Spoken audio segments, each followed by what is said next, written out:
What's up, everyone? Back here with another album review. Today, we're going to talk about, or tonight, rather, we're going to talk about a band I have not talked about yet on my channel. That is right. In case you haven't seen it in the title, we're talking about Dream Theater, their most recent release, Distance Over Time. I mentioned that, or I did not, well, I don't think I mentioned in my last video that, or I think I may have, that I was going to eventually cover or review some Dream Theater albums. I'm going to start off with this one because it's the most recent and it was quite an experience to listen to. Now, before we begin, I want to explain I have a new album scoring system and it's out of my 100. So take a look very closely, get my hand out of the way. 7 categories ranging from abysmal to near perfect. What will Distance Over Time get? Well, I'm writing down the score right now. I will not tell you what it is until the end, towards the end of the video. Distance Over Time, 9 tracks. This is only the third album under 1 hour. Oh my goodness, Dream Theater wrote a under 1 hour album. I think that's all they needed with this. To be honest, this was a more compact writing session. This was written basically and recorded in secret, not at a secret hidden location. This was a very well written album. It really showed from the sessions these guys were really involved with. The whole band, once again on a collective unit. This time they're able to push the train further and further and further. So let's get into it. The first track on Tethered Angel, the very first single off the album, this came out in November last year, and it took me a couple of listens to get into it, but man, what an opener. It kind of harkens some classic kind of Dream Theater, but a more modern metal Dream Theater too, with the heaviness of the song. The boys were able to really nail down the instrumentalization. James LaBrie, giving way with his vocals. It's more of your average heavy Dream Theater song, but then the solo quite technical, unique, and everything's just executed very well. A great start to the album. We get into a heavy hitter called Paralyzed. This is just over 4 minute song. It's a very chunky kind of riffing song. It's really got some meat behind this one with the riffing, but James LaBrie, once again shining through with his vocals, and everyone's just simple and heavy. The simple and heaviness of the track really brings it out as being good. We get into a track such as Fall Into the Light. This is where you start seeing, more classic Dream Theater. You start hearing that, it's hard to explain. The riffing in the beginning, and it was really cool how the intro kind of took us into the verse, which was quite powerful start to the song. The chorus is simple and yet so beautiful, soothing, and then you kind of go back into it. The middle portion of the song is what really brings the song out. The classic softer Dream Theater as well, able to meld in with. It's just this whole track really brings in the fact that these guys can still write great music, being a long ways into their career. A lot of folks are wondering how this album was going to fare compared to their previous album, The Astonishing. Well, I can tell you this, we're already 3 tracks in, and it's already way better, I think, than The Astonishing.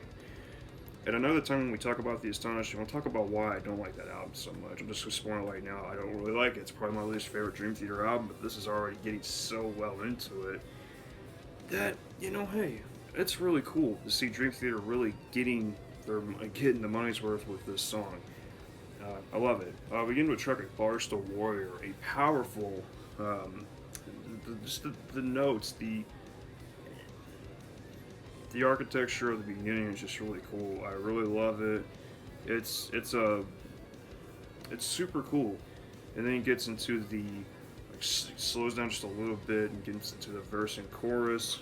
Sounds like once again classic Dream Theater. Sounds great.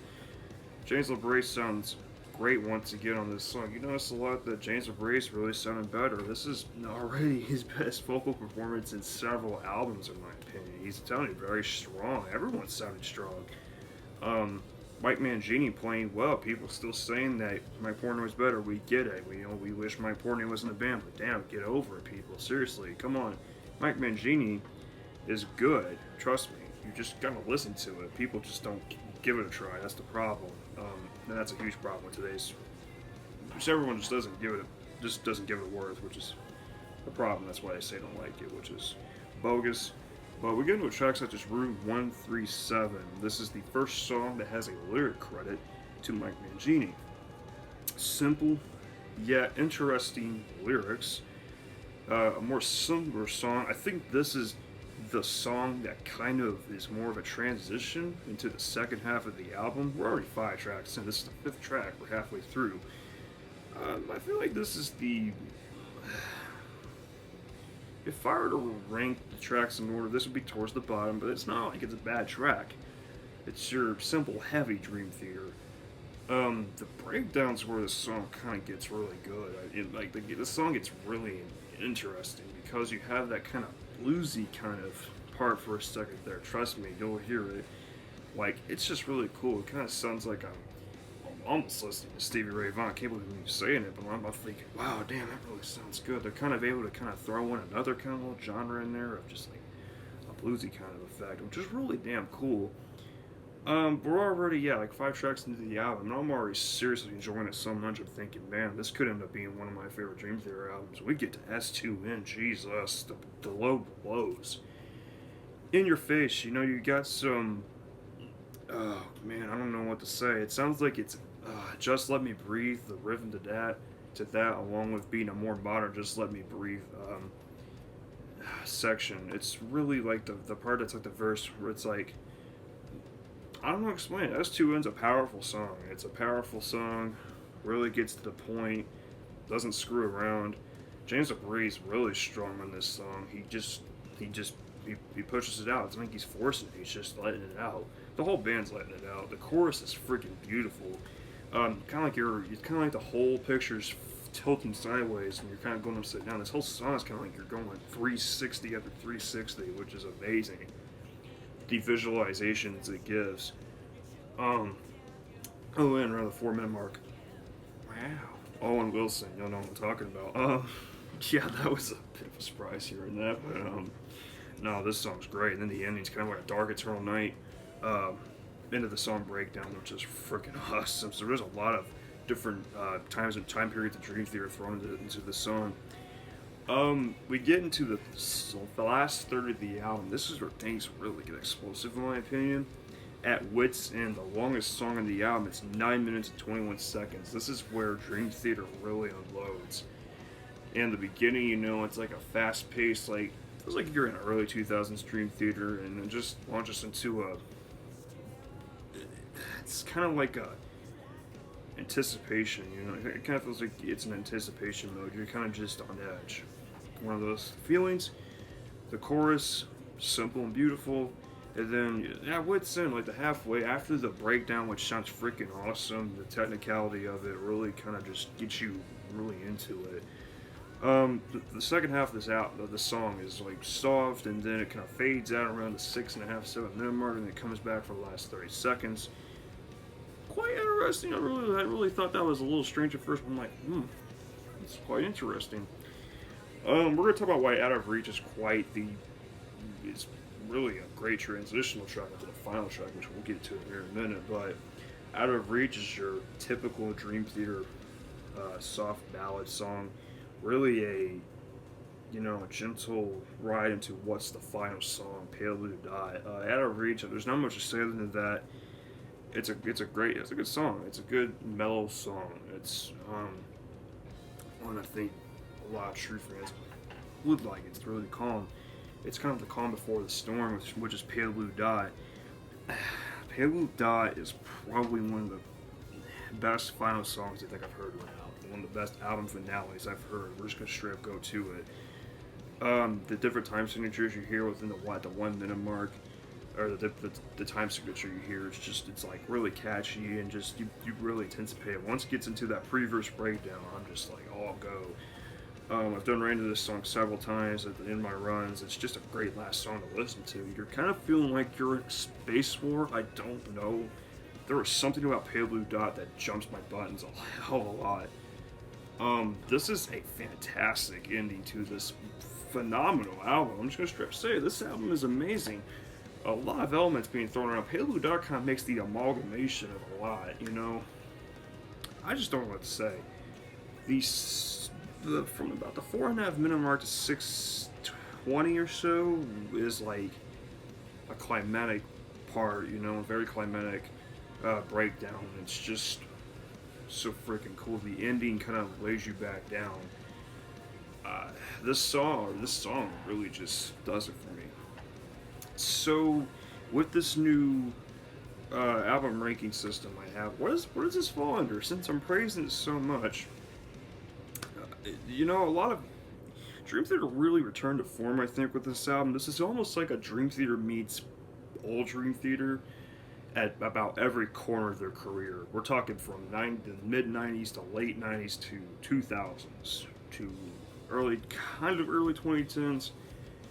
They kind of hit every corner. It's like the formation of it's kind of like you have a perfect circle going on. Not referencing the band, but so what does this album get? Well, after careful thought, I decided that this is going to get an 88 out of 100. An 88 out of 100. It's basically an excellent album. Believe it or not, it gets an 88. I was thinking 90, but I'm thinking, well, this is Dream Theater returning back to, like ultimate form. This is their best album easily in 10 years, honestly. Not to discredit their like self-titled. It's just this album feels like it's really in a complete stance.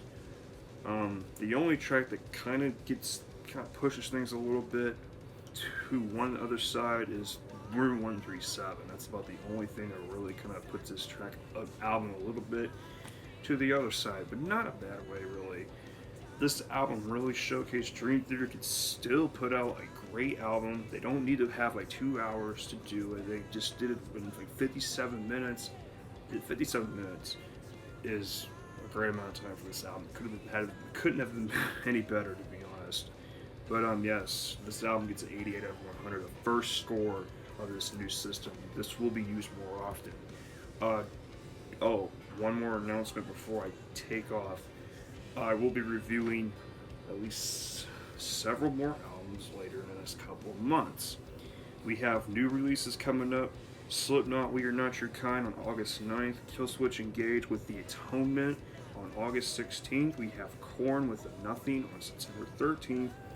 Opeth with Incada Venun in Latin for Poison in the Tail, September 27th. Tool, August 30th. A lot of these bands I haven't even talked about on my channel yet, except I think I haven't talked about any of them yet on my channel, so we're going to dive into some new territory, even though these bands are not new at all to me. Obviously, I've known them for several years, but I want to thank you all for listening. Give me your opinion on Distance Over Time. What is your thought on how this album is? Do you have the same score as I do, potentially, or do you think I am lying about a couple things? But let me know. I'm eager to find out. But I appreciate you guys watching. Stay tuned for more album reviews and EAS alerts on this channel. Good night, everyone. Take care.